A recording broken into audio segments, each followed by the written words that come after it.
Well, folks, in today's video, I visit my favorite antique store, Whistle Post Antiques and Nostalgia.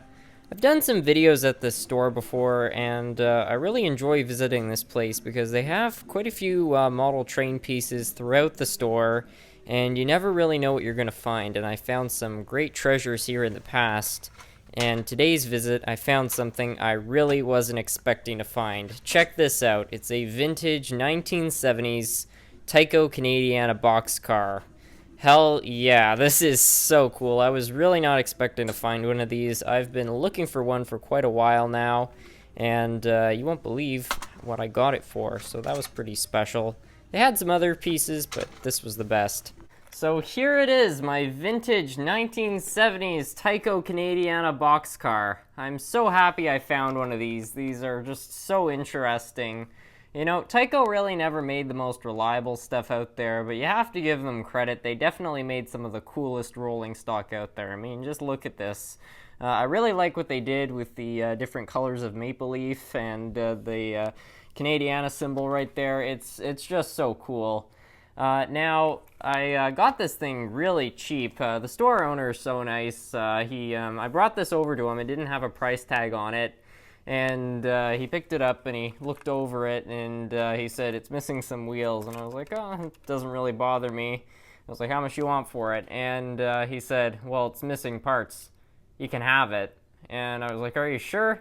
So he was offering to give it to me for free, but I didn't feel quite right about that. I was like, you know what, this is something pretty cool. So I gave him a Canadian toonie for it. For you Americans out there, that's $2 Canadian. That's what we call them up here. So yeah, anyway, I got this thing for $2. I've got the replacement wheel sets. I've got a million of them, so no skin off my nose. So yeah, I figure we should mod this thing up and get it ready to roll again, because it looks pretty cool. It's not in flawless condition. It's got a few little nicks in the paint here and there, but nothing that could really bother me. So yeah, let's fix her up. So the first thing is I already have another set of wheels, so we'll just pop that in.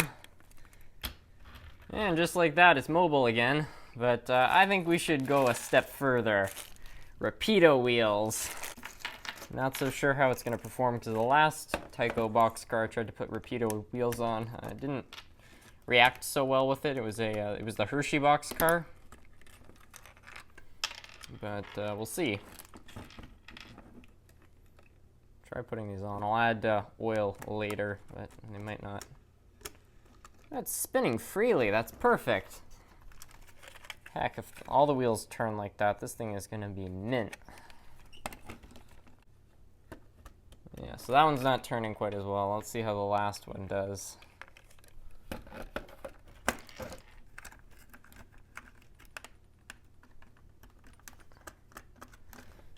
Yeah, so this truck's going to need a bit of adjustment, but still, not a bad start for an old car like this. So I'll do some work. Alright, so it's now sometime later and I've done some adjustments to the wheels, and as you can see, it's rolling decently. It's not the greatest. I could probably get it working a little bit better, but I'm happy with it as it is.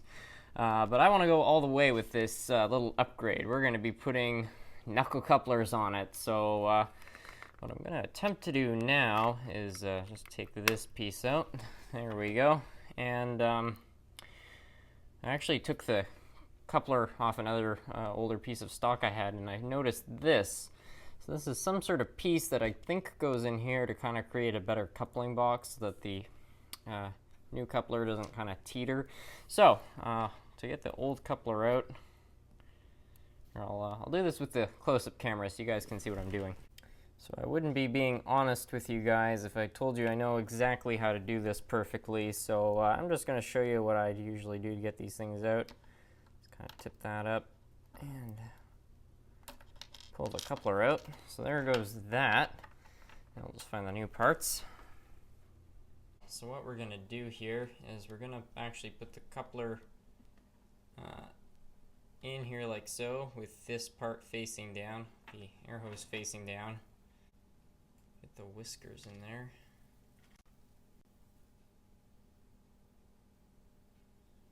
Okay, so I've got that in like so. And right on top of that, is this. I just pull the whole thing forward.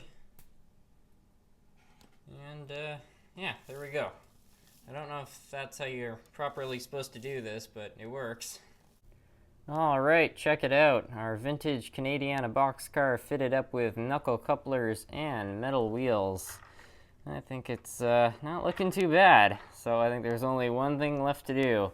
Take her over to the track and send her on a test run.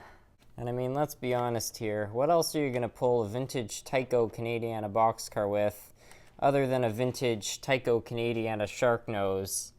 Not too bad a train, eh? Let's give this thing some power. Yeah! Maple Express. Next stop, Maple Land.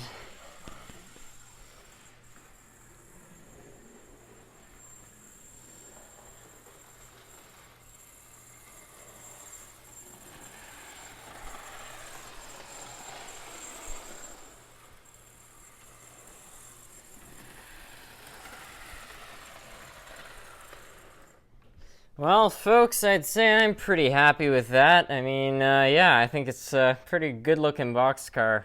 One thing I'd love to do in the future is try to get more of these, because I think it'd be awesome at some point if I had like a 5-car consist and maybe a Canadiana caboose, and we could have an entire Canadiana train. Wouldn't that be nice? Well, folks, that's going to be it for today's video. I hope you all enjoyed. I had a lot of fun buying and upgrading this old Canadiana boxcar. I've always wanted one, and it really is exciting. You know, sometimes you're just walking around an antique store like that one out there, and you know, you're not expecting to find something like this, and then all of a sudden, there it is. Thank you all for watching.